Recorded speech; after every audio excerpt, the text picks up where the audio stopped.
আমি সকলো কৰ্মীয়ে শপত লওঁ, কচম খাওঁ, প্ৰতিজ্ঞা কৰোঁ যে 2026 চনৰ বিধানসভা নিৰ্বাচনত মাৰ্ঘেৰিটা সমষ্টিত আমি ৰাইজৰ দলৰ প্ৰাৰ্থী ৰাহুল চেত্ৰীক বিপুল ভোটত জয়যুক্ত কৰিবলৈ একেলগে ককাই ভাইৰ দৰে, ভাই ভনীৰ দৰে, বন্ধুৰ দৰে মিলা প্ৰীতিৰে কাম কৰিম।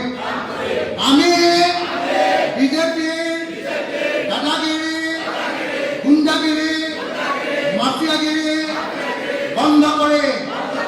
আমি ৰাইজৰ দলৰ কাৰণে জীৱন আগবঢ়াই দিম।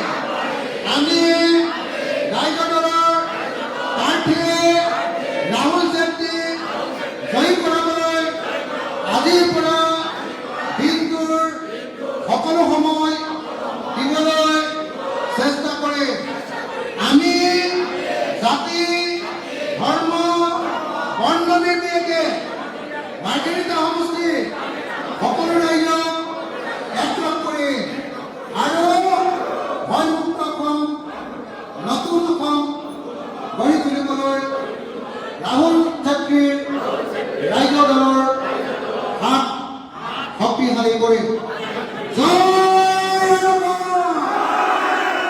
জয় অসম!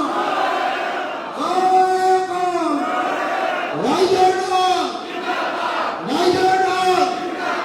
ৰাইজৰ দল! ৰাইজৰ দল! ৰাইজৰ দল! ৰাহুল চেত্ৰী! ৰাহুল চেত্ৰী! মাৰ্ঘেৰিটা ৰাইজৰ জয়ে! মাৰ্ঘেৰিটা ৰাইজৰ জয়ে! মাৰ্ঘেৰিটা ৰাইজৰ জয়ে! ৰাহুল চেত্ৰীৰ জয়ে! ৰাহুল চেত্ৰীৰ জয়ে! ৰাহুল চেত্ৰীৰ জয়ে!